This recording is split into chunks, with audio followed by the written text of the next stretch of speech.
Kita bicara Pertamina yang rugi 11 triliun sekarang atau bagaimana? Khusus Pertamina atau kerugian BUMN lainnya juga seperti PLN yang punya tagihan tidak bisa bayar lebih dari 650 triliunan juga kita bahas kah? Atau hanya Pertamina saja? Kita ke Pertamina tapi versi lain boleh nggak? Kacamatanya orang curigaan, negative thinking atau threat analysis melihat dari sisi yang berbeda. Boleh ya? Pertama, saya selalu curiga kalau ada sesuatu yang viral. Karena memang budget memviralkan disiapkan oleh pemerintah saat ini dengan dana yang besar. Jadi ketika ada yang viral, pasti otak saya bertanya, kenapa diviralkan? Terlepas yang memviralkan pro pemerintahan atau para oposisi, tetapi ada yang memviralkan atas sesuatu, saya curiga aja. Tema viralnya sederhana kali ini. Pertamina rugi 11 triliun yang katanya ada orang terbaik manajemennya yang seharusnya bisa lebih baik. Lalu ketika rugi begini, saya tidak langsung point finger, ini gara-gara Ahok, ini gara-gara Nike. Saya malah mikir jangan-jangan yang main di atas mereka. Kalau ternyata yang main di atas mereka, itu merupakan tantangan untuk kita bongkar. Namanya juga magic reveal.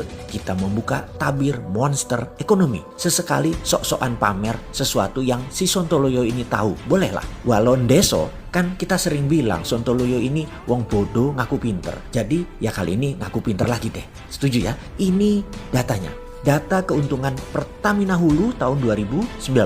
Data dari Pepsi, Pertamina EP Cepu, 852 juta dolar. PEP 700 juta dolar. PHI 505 juta dolar. PHE 590 juta dolar. PGE 95,6 juta dolar. Yang totalnya adalah 2,743 miliar US dollar. Jadi kalau Hulu untung dan Pertamina rugi, maka yang membuat rugi adalah sisi pengelolaan minyak atau refinery, tangki storage, dan distribusi yang dipegang oleh Pertamina Pusat dan Pertamina Hilir. Dan ini keterampilan manajemen loh, bukan keterampilan engineering. Jadi engineering Pertamina Hulu perform dengan baik. Kita bahas sekarang kok rugi? Rugi gaji kegedean kah? Rugi kelola minyaknya kah? Distribusinya juga masalah? Atau karena satu harga seluruh wilayah Indonesia? Di sini kita sebagai manusia yang tidak punya posisi, tidak punya jabatan, hanya modal cinta pada NKRI mendadak ingin bertanya, kenapa disuarakan Pertamina rugi? Jadi sekarang disuarakan seakan-akan Pertamina rugi besar. Jangan-jangan supaya hanya alasan agar seseorang atau pejabat yang berkuasa bisa mendapatkan legitimasi untuk bisa menjual perusahaan energi ini. Pastinya kalau dijual rugi, ya dijual dengan harga murah. Bukan begitu para oligarki? Setuju ya kalian ya? Sebentar lagi jangan-jangan ada yang mengusulkan penjualan aset ini. Di sisi propaganda sengaja dibuat viral biar rakyat ikhlas Pertamina dijual sebagian tentunya. Dan saya ucapkan terima kasih kepada hater pemerintah yang andalah paling berjasa membuat berita viral ini dijalankan karena dipasangkan dengan nama Ahok. Kalian itu memang kalau ada berita pengennya nge-share aja dan berbasis ketidaksukaan paling gampang dimainkan. Itulah makanya kata Ustadz, ingat, jaga hati,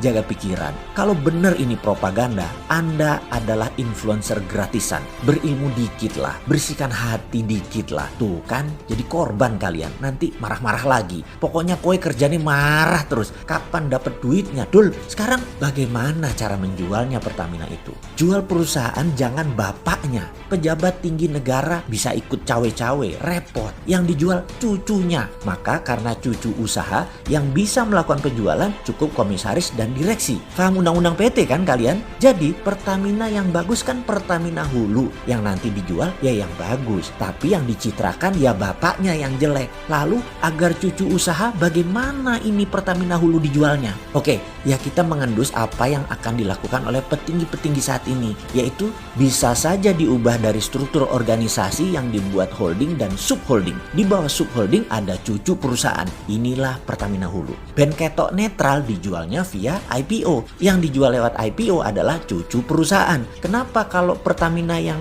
IPO? Susah, karena harus merubah undang-undang. Kalau cucu perusahaan dijual cukup persetujuan RUPS, direksi dan komisaris. Jadi jangan-jangan sebentar lagi ada holding Pertamina yang namanya Pertamina Investment. Organisasinya kecil tapi membuat Pertamina jadi anak usaha. Dan siapa yang punya keterampilan seperti ini? Ada di sekitar pejabat publik kah? Kalian gak bagi-bagi sih. Jadi aja si Sontoloyo ini bunyi walau cuman asumsi, dan mudah-mudahan asumsinya salah lagi seperti biasa.